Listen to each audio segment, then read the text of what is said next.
नमस्कार साथियों, मेरा नाम रविंद्र है और आप देख रहे हैं आपका अपना चैनल 5G स्टडी पॉइंट है।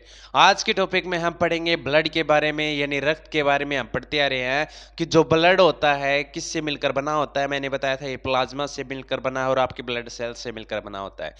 हम ब्लड सेल्स के बारे में आज का हमारा टॉपिक होगा कि आपके जो WBC होती है, आपकी जो RBC होती है, आपकी जो प्लेटलेट्स होते हैं, उसके बारे में आज की डिटेल होगी। लेकिन आज का टॉपिक स्टार्ट करने से पहले हम लेंगे पीछे का जो रिवीजन ले लेते हैं, जिससे हमें आज का टॉपिक अच्छे से समझ में आ जाएगा। एक छोटा रिवीजन तो बनता है भाई।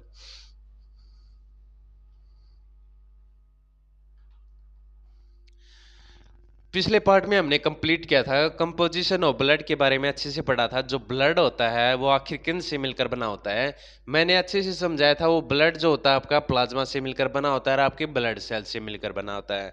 अब बात करेंगे इनकी मात्रा के, कितना परसेंटेज होता है आपका जो प्लाज्मा होता है। तो प्लाज्मा होता है आपका 55% जो होता है ब्लड के अंदर प्लाज्मा होता है, और 45 जो परसेंट होता है वो आपकी ब्लड सेल्स होती है। प्लाज्मा में बात की थी हमने वाटर और सॉलिड जो सब्सटेंस होते हैं, यानी पानी की बात की थी, और आपके जो ठोस जो पदार्थ होते हैं उसके बारे में बताया था। तो 91% इसमें प्लाज्मा के अंदर वाटर होता है, और सॉलिड जो सब्सटेंस होते हैं यानी जो ठोस पदार्थ होते हैं 9% होते हैं प्लाज्मा के अंदर। बात करेंगे जो ठोस होते हैं आपके सॉलिड सब्सटेंस जो होते हैं 9% होते हैं, वे कौन कौन से होते हैं। उनमें से 8% जो होते हैं आपके ऑर्गेनिक आते हैं, यानी कार्बनिक पदार्थ आते हैं, और 1% आते हैं आपके इनऑर्गेनिक यानी अकार्बनिक पदार्थ आते हैं। फिर हमने बात की थी ऑर्गेनिक जो होते हैं 8% में आपके प्रोटीन्स आ जाते हैं, कार्बोहाइड्रेट्स आ जाते हैं, आपके लिपिड्स आ जाते हैं, आपके एंजाइम्स आ जाते हैं, आपके मेटाबोलाइट्स आते हैं। फिर बात हमने की थी इनऑर्गेनिक की, यानी 1% में आपके क्या होते हैं, इसमें आते हैं आपके सोडियम, पोटेशियम, कैल्शियम, क्लोरीन आ जाते हैं, बाइकार्बोनेट आते हैं, मैग्नीशियम आ जाता है, फास्फोरेट आ जाते हैं, ये आ जाते हैं, काउंट हो जाते हैं। फिर हमने आज का टॉपिक हम पढ़ेंगे जो आपकी जो ब्लड सेल्स होती है 45% होती है, उसके बारे में आज का हमारा टॉपिक होगा। उसमें हम पढ़ेंगे RBC के बारे में, WBC के बारे में और प्लेटलेट्स के बारे में अच्छे से पढ़ेंगे। चलिए हमारा जो आज का टॉपिक है स्टार्ट करते हैं। शुरुआत करते हैं सेलुलर कंपोनेंट्स ऑफ ब्लड से, यानी आपका जो रक्त होता है इसके जो कोशिकीय घटक होते हैं आखिर वे कौन से होते हैं, उसके बारे में पढ़ते हैं। तो शुरुआत करेंगे हम किससे, टाइप से, यानी आपके रक्त के जो कोशिका घटक की जो प्रकार होते हैं, जो टाइप्स होते हैं, वे कौन से होते हैं। जो पहली टाइप होती है वो आपकी आती है एरिथ्रोसाइट आती है। इसके बारे में थोड़ा समझो। एरिथ्रोसाइट जो होती है आपके जो RBC होती हैं, रेड ब्लड सेल होती हैं, उसके जो निर्माण की जो प्रक्रिया होती है, जो प्रोसेस होता है, उसे हम एरिथ्रोसाइट कहते हैं। उसके बाद जो दूसरी टाइप आती है आपकी ल्यूकोसाइट आती है। ये भी वैसी है सेम जैसे आपकी WBC होती है, यानी व्हाइट ब्लड सेल होती है, उसकी जो निर्माण की प्रक्रिया होती है, जो प्रोसेस होता है, उसे हम ल्यूकोसाइट कहते हैं। और जो तीसरी जो टाइप होती है वो आती है आपकी थ्रोम्बोसाइट होती है। ये भी आपकी जो प्लेटलेट्स होती हैं उसके जो निर्माण की प्रक्रिया होती है, उसे हम थ्रोम्बोसाइट कहते हैं। अब बात करते हैं आपकी जो एरिथ्रोसाइट जो होती है, इतना पता चल गया किससे संबंधित होती है, RBC से। ल्यूकोसाइट जो होती है वो आपकी WBC से संबंधित होती है, और आपकी जो थ्रोम्बोसाइट जो होती है वो आपकी प्लेटलेट से संबंधित होती है। इतना बस आपको समझ में आ गया। चलिए आगे बढ़ते हैं। ओरिगन ऑफ ब्लड सेल की बात करते हैं, यानी आपकी जो रक्त कोशिकाओं की जो उत्पत्ति होती है वो कहाँ से हुई है उसके बारे में पढ़ेंगे। सिंथेसाइज की बात करेंगे, यानी इसका जो संश्लेषण जो होता है कहाँ से हुआ है। और ब्लड फॉर्मेशन जो प्रोसेस की बात करेंगे कि उसे हम क्या कहते हैं, जो रक्त निर्माण की प्रक्रिया होती है उसे हम क्या कहेंगे। तो पहले बात करते हैं संश्लेषण की बात करते हैं, सिंथेसाइज की बात करते हैं। तो कहाँ से हुआ हमारी ब्लड सेल का जो निर्माण हुआ है, जो संश्लेषण हुआ है, वो आखिर कहाँ से होता है। वो होता है आपके रेड बोन मैरो से, जिसे हम कहते हैं लाल अस्थि मज्जा कहते हैं। और आपके जो ब्लड फॉर्मेशन जो प्रोसेस होता है, रक्त निर्माण की जो प्रक्रिया होती है, उसे हम क्या कहते हैं, हेमाटोपोइसिस कहा जाता है, उसे हम ये कहते हैं। बस इतना याद रखना है आपको।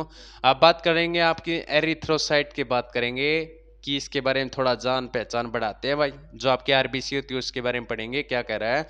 आल्सो कॉल्ड RBC, यानी आपके रेड ब्लड सेल, यानी इसे हम क्या कहते हैं, रेड ब्लड सेल कहा जाता है, या RBC भी कह सकते हैं। हैव नो न्यूक्लियस, और इसके अंदर किसी प्रकार का जो है न्यूक्लियस, नाभिक और केंद्रक जो होता है नहीं होता। थिन प्लाज्मा मेम्ब्रेन, और इसके अंदर जो होता है प्लाज्मा झिल्ली जो होती है बहुत ही पतली होती है, थिन होती है। A lipid bilayer membrane cover the cell cytoplasm. और एक जो लिपिड होता है उसकी द्विपरत जो झिल्ली होती है वे कोशिका द्रव्य को क्या करती है, कवर करती है, घेरे रखती है।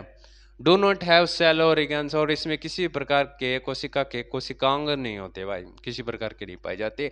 अब इसके आकार की बात करेंगे, जो आपके एरिथ्रोसाइट होती है, आपके आरबीसी होती है, उसकी जो शेप होती है भाई कॉनकेव डिस्क की तरह दिखाई देती है। ये कुछ टेक्सचर होता है आरबीसी का, आपका एरिथ्रोसाइट का होता है। इतना देख लीजिए, आप समझ लीजिए, ये आपको बहुत मदद करेगा याद करने में। अब बात करते हैं प्राइमरी कंपोनेंट से हीमोग्लोबिन। इसका जो प्राथमिक जो घटक होता है सबको पता है हीमोग्लोबिन होता है। और आपके जो डायमीटर की बात करते हैं, यानी इसका जो व्यास होता है कितना होता है, 7.5 माइक्रोमीटर इसका जो है व्यास होता है, डायमीटर होता है। अब बात करेंगे इसके कंपोजिशन की, यानी इसके संगठन की बात करेंगे। ये बात करें कि आखिर ये किससे मिलकर बना होता है, इसके अंदर क्या कुछ होता है। तो इसके अंदर होता है, आपको मिलेगा पानी की मात्रा, यानी वाटर होता है। कितना होता है वो, 60 से लेकर 63% जो होता है वाटर होता है। सॉलिड्स की बात की जाए, यानी आपके जो ठोस सब्सटेंस होते हैं, ठोस पदार्थ जो होते हैं उसकी बात करते हैं, कितने होते हैं, 37 से लेकर 40% जो होते हैं वे होते पदार्थ होते हैं। About 34% of solids are haemoglobin. यानी आपके जो जो ठोस जो पदार्थ होते हैं उनमें 34% जो होते हैं वे आपके क्या होते हैं, हीमोग्लोबिन होते हैं। And the rest 3 to 6% is constitute by other proteins हो गए आपके, और आपके पोटेशियम हो गया, फास्फोलिपिड्स हो गया, कोलेस्ट्रॉल हो गया, एटीपी जिसे हम एडिनोसाइन ट्राइफॉस्फेट हो गए, मैनी ऑक्सीडेटिव एंजाइम्स हो गए, और आपके कोएंजाइम्स होते हैं। ये कुछ इसके अंदर है, इसके जो है कंपोजिशन होते हैं जिससे मिलकर बनाता है आपका एरिथ्रोसाइट होता है, आरबीसी जो होती है। अब बात करेंगे normal value of RBC count, यानी आरबीसी की जो गणना की है, सामान्य जो है वैल्यू की बात करते हैं, मेल के अंदर कितनी होती है और फीमेल के अंदर कितनी होती है। तो मेल की बात करते हैं 4.5 से लेकर 5.5 मिलियन प्रति माइक्रोमीटर क्यूब होती है मेल्स के अंदर, जो आपकी जो आरबीसी की जो काउंट करेंगे, गणना जो होती है। फीमेल की बात करेंगे तो कितनी होती है, 4.5 मिलियन प्रति माइक्रोमीटर क्यूब होती है। बस ये आपको ये जो वैल्यू होती है, ये जो काउंट जो गणना होती है, ये बस आपको ध्यान में रखनी है, कितनी प्रतिशत आरबीसी होती है हमारे मेल में और फीमेल में, बस इतना ध्यान रखना है आपको। आगे बढ़ते हैं। RBC are counted on a special chamber called Neubauer counting chamber है। जो आपकी आरबीसी होती है इसकी गणना एक विशेष कक्ष में होती है, और उस कक्ष को हम क्या कहते हैं, न्यूवेयर गणना कक्ष कहा जाता है। चलिए आगे बढ़ते हैं। प्रॉपर्टीज की बात की जाए, यानी इसके गुण विशेषता की बात करते हैं, किसके, एरिथ्रोसाइट के और आरबीसी की बात की जाए। पहली जो प्रॉपर्टीज जो होती है क्या होती है, आपके रोलेक्स फॉर्मेशन होती है। इसके बारे में थोड़ा समझो, रोलेक्स फॉर्मेशन जो आखिर क्या होता है। जब आपके ब्लड वेसल से ब्लड को बाहर निकाला जाता है तब आपकी आरबीसी जो होती है सिक्कों के ढेर के समान एक के ऊपर जो है ढेर होती रहती है, और इसी विशेषता को हम क्या कहते हैं, रोलेक्स फॉर्मेशन कहते हैं भाई। उसके बाद अगला जो होता है पॉइंट जो है स्पेसिफिक ग्रेविटी का आता है, कितनी होती है, 1.092 से लेकर 1.101 तक होती है। सस्पेंशन स्टेबिलिटी की बात कर लेते हैं, यानी निलंबन स्थिरता की बात की जाए। इसका मतलब देखो समझा देता हूँ। जब आपके जो सर्कुलेशन जो होता है उसमें आपकी जो आरबीसी जो होती हैं ब्लड में समान रूप से फैली होती है भाई, और उसी जो जो फैली होती है, स्थिर होती है, स्टेबिलिटी होती है, उसको हम क्या कहते हैं, सस्पेंशन स्टेबिलिटी कहा जाता है। लाइफ स्पेन ऑफ आरबीसी की बात की जाए, यानी आरबीसी का जो जीवन काल कितना होता है, average life span of RBC is about 120 days है। यानी औसत इसका जो जीवन काल जो होता है आरबीसी का 120 दिन तक ही होता है भाई, उसके बाद ये नष्ट हो जाती है। उसके बाद क्या आगे, फैट ऑफ आरबीसी, यानी आपकी जो आरबीसी जो होती है इसका भाग्य, इसका जीवन कुंडली क्या है भाई, आखिर ये है भाई, पूरी जीवन कुंडली इसके अंदर काउंट हो जाती है आपकी आरबीसी की। आपको पता चल गया होगा आरबीसी जो होते हैं इसका जीवन काल कितना होता है, 120 डेज होता है। ये नष्ट होने के लिए कहाँ पे जाएगी, आपके स्प्लीन में। स्प्लीन को हिंदी भाषा में कहते हैं प्लेहा तिल्ली भी कहा जाता है, और इसको खास नाम दिया गया है, इसे आरबीसी का कब्रिस्तान भी कहा जाता है आपके स्प्लीन को। इसके अंदर एक विशेष स्थान होता है जिसे हम कहते हैं रेटिकुलो एंडोथेलियन सिस्टम जो होता है, उसमें जाकर ये जो आपके जो आरबीसी जो होती है नष्ट होती है। नष्ट होने के बाद उससे हमें क्या प्राप्त होता है, हीमोग्लोबिन। उससे हीमोग्लोबिन जो है निकलता है। और हीमोग्लोबिन किस में विघटित होता है आपका?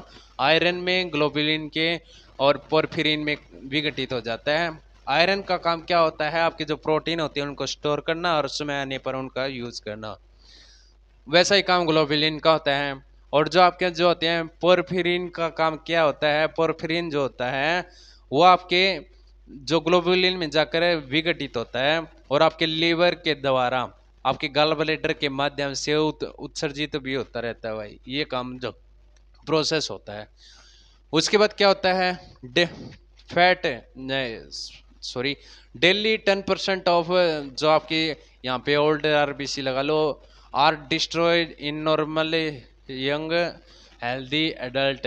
यानी एक डेली की बात कर रहा है, यानी आपके सामान्य जो युवा हो गया, आपका जो स्वस्थ जो वयस्क हो गया, उसकी जो डेली जो होती है रूटीन जो होती है 10% जो होती है आपकी ओल्ड आरबीसी जो होती है डिस्ट्रॉय होती है, नष्ट होती रहती है।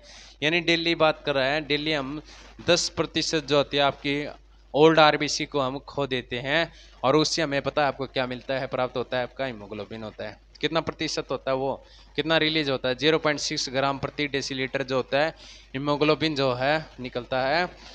और क्या बनता है इससे? 0.9 1 पॉइंट से लेकर 0.9 से लेकर 1.5 माइक्रो जो है मिलीग्राम प्रति डेसीलीटर जो होता है बिलिरुबिन जो होता है बनता रहता है भाई। जो आज का टॉपिक आपका इतना ही था। लेते हैं एक छोटा रिवीजन आज के टॉपिक में, आखिर हमने क्या कुछ पढ़ लिया। एक छोटा रिवीजन तो बनता है, फटक देनी है, आज का टॉपिक पढ़ लेते हैं भाई।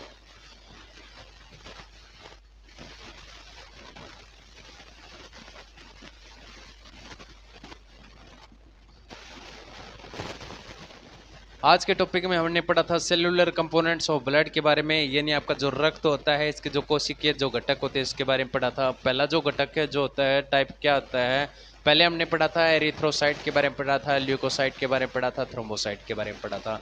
ये किससे संबंधित होता है? आरबीसी से, डब्ल्यूबीसी से, और ये आपके प्लेटलेट से संबंधित होता है।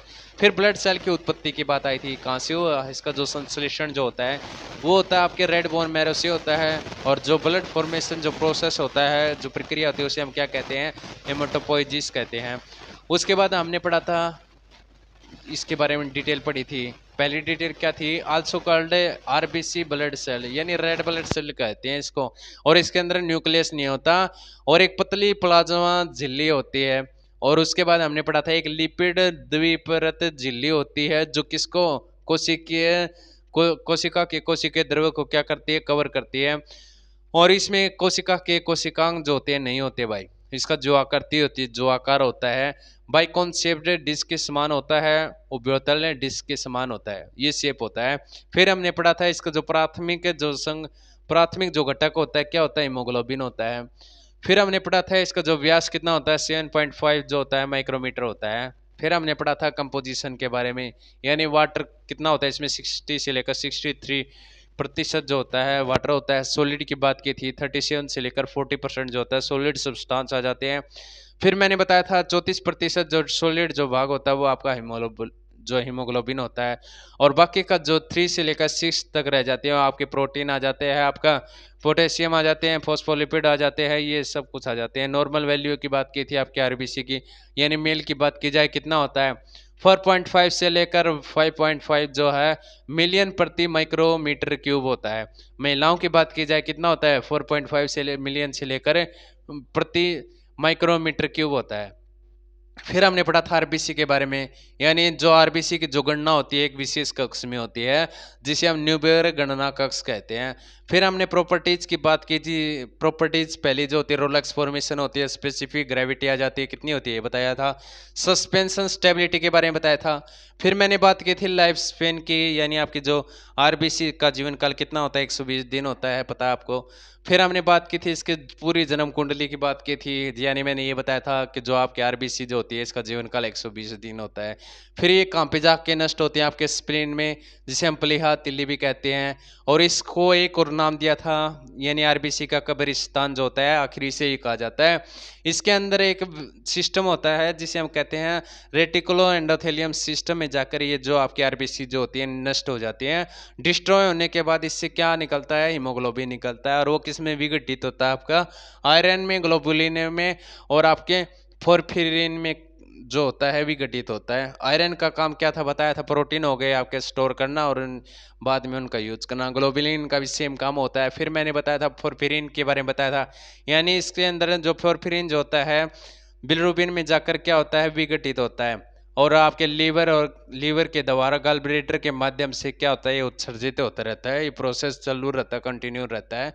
फिर हमने बात की थी डेली की बात की थी, यानी एक युवा सामान्य युवा की बात की जाए, एक हेल्दी वेस्ट की बात की जाए तो डेली कितने प्रतिशत है जो ओल्ड सेल्स आरबीसी जो होती है कितनी नष्ट हो जाती हैं, 10% होती रहती हैं।